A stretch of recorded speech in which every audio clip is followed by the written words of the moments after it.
오늘 함께 나누실 하나님의 말씀은 구약성경 역대상 22장 1절의 말씀입니다. 다윗이 이르되 이는 여호와 하나님의 성전이요 이는 이스라엘의 번제단이라 하였더라. 아멘. 오늘 본문에서 다윗은 하나님께 제사를 드림으로써 자신의 죄를 용서받은 오르난의 타작 마당 위에 서서 이는 여호와 하나님의 성전이요 이스라엘의 번제단이라 말하였습니다.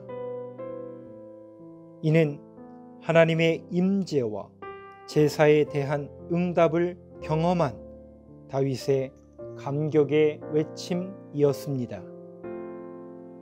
동시에 이는 다윗이 하나님께 제사를 드림으로써 자신의 죄를 사함받고 국가적 재앙에서 벗어나게 된 은혜의 자리인 오르난의 타작 마당을 하나님의 성전 부지로 결정하였음을 나타내는 말이기도 합니다.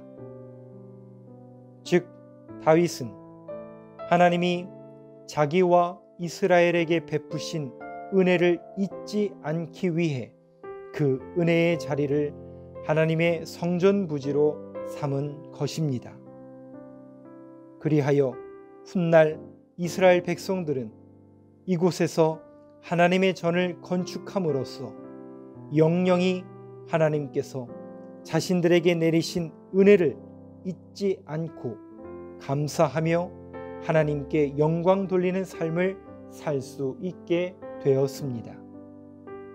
아울러 이스라엘 백성들은 그 성전에서 제사를 드림으로 하나님께 속죄의 은총을 지속적으로 누릴 수 있게 되었습니다. 이러한 사실이 보여주듯이 우리가 하나님의 은혜의 자리를 기억한다는 것은 매우 중요합니다.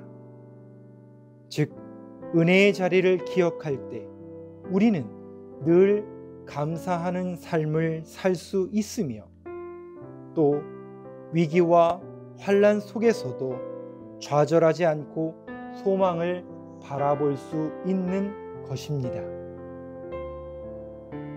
야곱을 보십시오.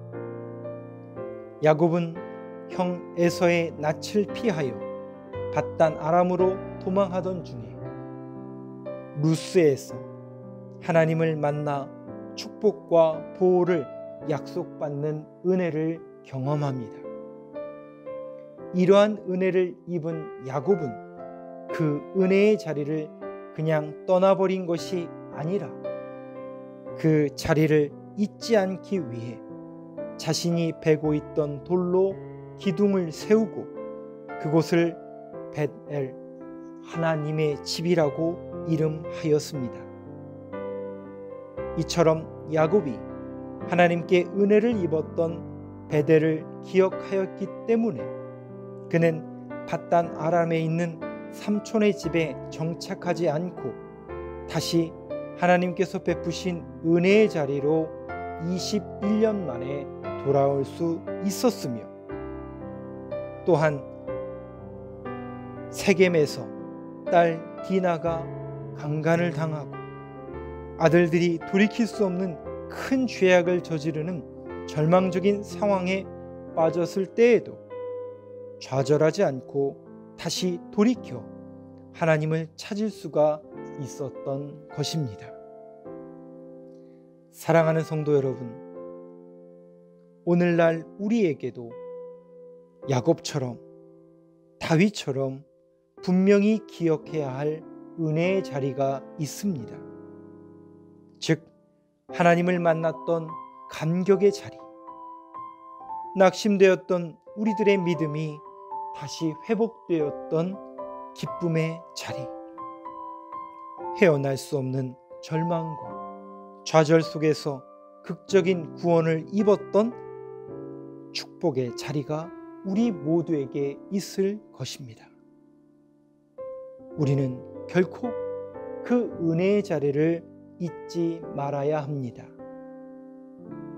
그래서 우리의 신앙이 타성에 젖어들 때마다, 또 피할 수 없는 위기와 환난에 처할 때마다, 극한 슬픔 속에서 삶의 기쁨을 잃어버릴 때마다 그 자리로 나아가야 합니다. 그리할 때 우리는 반드시 그 은혜의 자리에서 새로운 소망을 발견하고 기쁨을 회복할 수 있을 것입니다. 시편 103편 2절의 말씀입니다. 내 영혼아 여호와를 송축하며 그 모든 은택을 잊지 말지어다. 아멘. 기도하겠습니다. 은혜의 주님, 다윗이, 야곱이 하나님의 은혜를 잊지 않고 늘 사모하는 마음으로 바라보며 소망하며 기도하였던 것처럼 우리들에게도 베풀어 주신 하나님의 은혜를 잊지 않는 감사하는 저희들의 모습이 되게 하여 주옵소서.